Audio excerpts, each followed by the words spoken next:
Principle 1. Nature functions as a whole.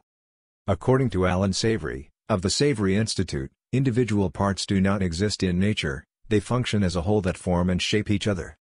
Many of us have heard the old cliché, the whole is greater than the sum of its parts. This is a way to describe holism. A better description of holism is that nature, including humans, functions in wholes. In other words, what we view as parts of a whole are merely different aspects of that whole. To view it as a part suggests we can remove that part or replace it and the whole will remain the same. This simply isn't true. In taking a holistic perspective, we recognize we must pay attention to the relationships that exist between these different parts of the whole. In this way we can build or make use of the symbiotic relationships necessary for effective resource management.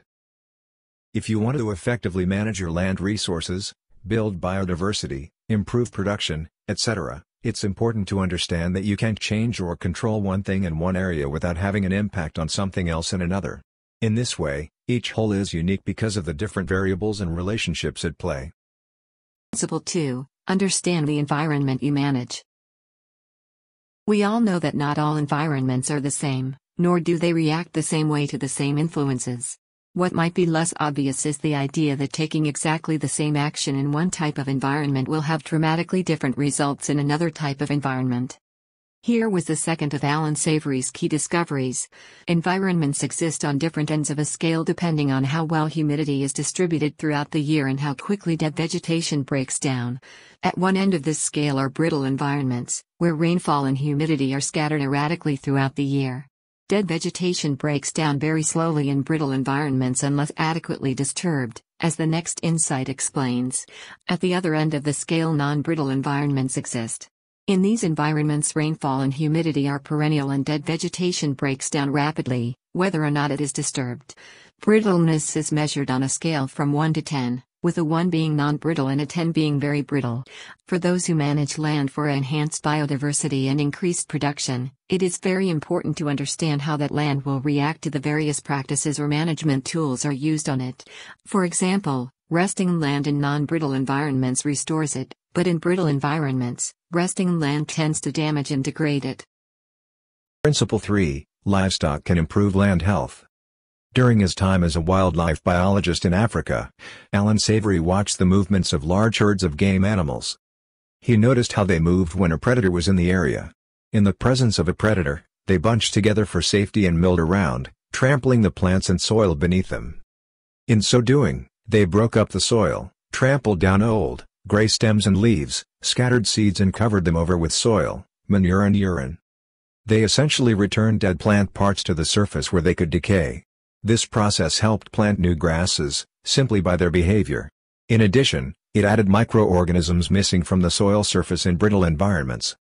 The third key insight then was that in brittle environments, relatively high numbers of large, herding animals concentrated and moving as they naturally do when pack-hunting predators are present, are vital to maintaining the health of the grasslands we thought they destroyed. Understanding the third insight encourages and provides necessary knowledge for land managers in brittle environments to utilize herd animals in ways that mimic the impacts of the large natural herds of any grasslands. Likewise, it encourages land managers in non-brittle areas to consider how they can use livestock to improve the health of their land. Principle 4. Time is more important than numbers. According to the work of French scientist and author, André Voisin, if animals remained in one place too long, or if they return to it too soon, the plants there will be overgrazed. Following being grazed, plants use energy from their roots to push up new leaves. Thus, if even one animal remains on the land long enough for a plant to be bitten again, especially while it is growing from root energy, that plant will be overgrazed. And, if that one animal returns and bites that plant again, before its roots have recovered, the plant will also be overgrazed.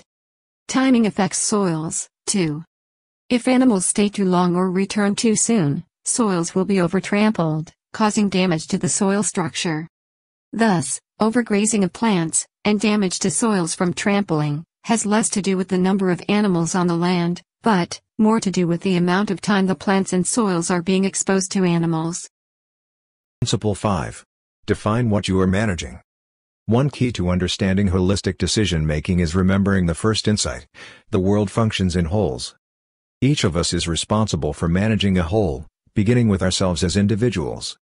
And, Beyond that first whole, there is a larger whole, a farm, a family or a business.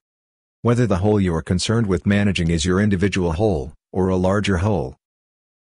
There are often other people involved in either making or influencing the decisions. There are resources that exist and that you have built over time, land, equipment, clients, etc., and money to which you have access.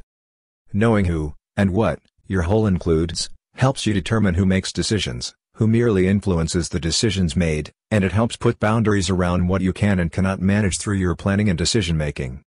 The minimum manageable whole includes decision makers, resource base, and money. We have just concluded the first 5 principles under holistic management. Remember, push the subscribe button there on my YouTube channel. I do appreciate you tuning in. I will get the next 5 out here shortly. If you have any questions, you can email me under my webpage, or you can leave comments on the Holloway Production Group page on Facebook.